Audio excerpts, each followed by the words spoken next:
nggak sih kamu berpikir kenapa kita bisa terbiasa melakukan sesuatu tanpa sadar?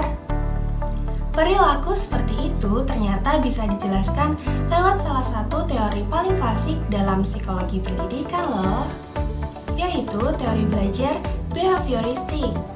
Nah, untuk lebih lengkapnya, yuk kita pelajari bersama bagaimana teori ini membentuk cara kita belajar.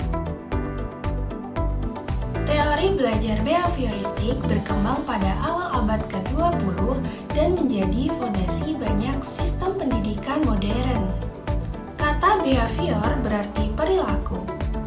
Jadi, teori ini berfokus pada perubahan perilaku yang dapat diamati dan diukur. Dalam pandangan behavioristik, belajar adalah proses perubahan perilaku yang muncul akibat interaksi individu dengan lingkungannya melalui stimulus dan respons. Ada beberapa tokoh penting dalam teori belajar behavioristik. Pertama, Ivan Pavlov. Melalui konsep classical conditioning, Pavlov menjelaskan bahwa belajar terjadi ketika individu mengasosiasikan stimulus tertentu dengan respon tertentu, sehingga respon tersebut dapat muncul secara otomatis. Dalam eksperimennya, Pavlov menemukan bahwa anjing dapat belajar mengeluarkan air liur bukan hanya karena makanan, tetapi juga karena mendengar suara bel yang selalu diiringi dengan pemberian makanan. Tokoh yang kedua, B.F. Skinner. Skinner mengembangkan konsep operant conditioning, yaitu belajar merupakan proses di mana perilaku dapat diperkuat atau dilemahkan oleh konsekuensi. Jika suatu perilaku diikuti oleh reward atau penguatan positif, maka perilaku tersebut akan cenderung diulang. Sebaliknya, jika diikuti oleh punishment atau hukuman, kecenderungan munculnya perilaku tersebut akan menurun. Tokoh yang ketiga, John B. Watson. Watson memandang belajar sebagai proses pembentukan hubungan antara stimulus dan respons yang dapat diamati secara langsung. Dalam eksperimen Little Albert, Watson menunjukkan bahwa rasa takut dapat dipelajari melalui asosiasi stimulus tertentu. Dalam eksperimen ini, Watson menggunakan bayi berusia sekitar 11 bulan bernama Albert. Awalnya, Albert tidak takut pada tikus putih. Namun, setiap kali Albert menyentuh tikus putih, Watson menimbulkan suara keras dengan memukul batang besi di belakangnya. Nah, suara keras tersebut menimbulkan rasa takut alami pada Albert. Tokoh yang keempat, Edward Lee Thorndike. Melalui Law of Effect, Thorndike menyatakan bahwa belajar terjadi melalui proses coba-coba atau trial and error, di mana respon yang membawa hasil memuaskan akan diperkuat dan diulang.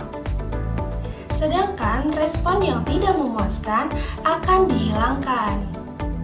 Dalam praktik pendidikan, teori belajar behavioristik digunakan untuk mengubah perilaku belajar siswa dengan cara memberi stimulus yang tepat dan penguatan yang konsisten.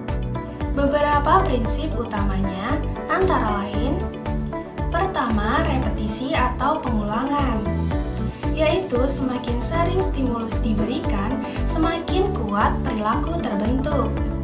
Kedua, reinforcement atau penguatan. Pemberian pujian, reward atau nilai tinggi dapat memperkuat perilaku positif. Ketiga, shaping atau pembentukan bertahap, yaitu perilaku kompleks dibentuk lewat langkah-langkah kecil yang diberi penguatan secara berurutan. Keempat, punishment atau hukuman, yaitu digunakan untuk mengurangi perilaku yang tidak diinginkan, tetapi harus dilakukan secara mendidik, bukan menyakitkan.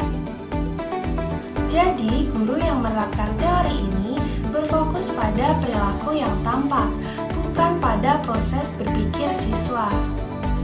Contoh penerapan teori belajar behavioristik dalam pembelajaran di kelas. Pertama, guru memberikan poin tambahan atau pujian bagi siswa yang mengerjakan tugas tepat waktu.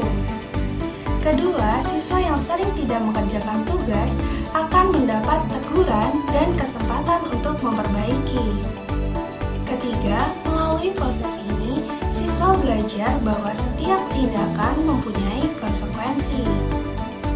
Contoh-contoh tersebut merupakan bukti konkret inti dari behaviorisme, yaitu perubahan perilaku karena hasil pengalaman dan konsekuensi.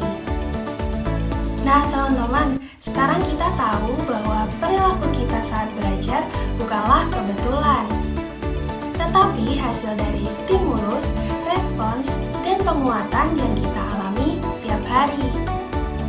Yuk kita jadikan teori ini sebagai pengingat bahwa pujian, dorongan, dan kebiasaan baik dapat mengubah cara kita belajar menjadi lebih positif. Terima kasih yang sudah menonton video ini hingga akhir. Jangan lupa like, comment, share, dan subscribe. Bye-bye!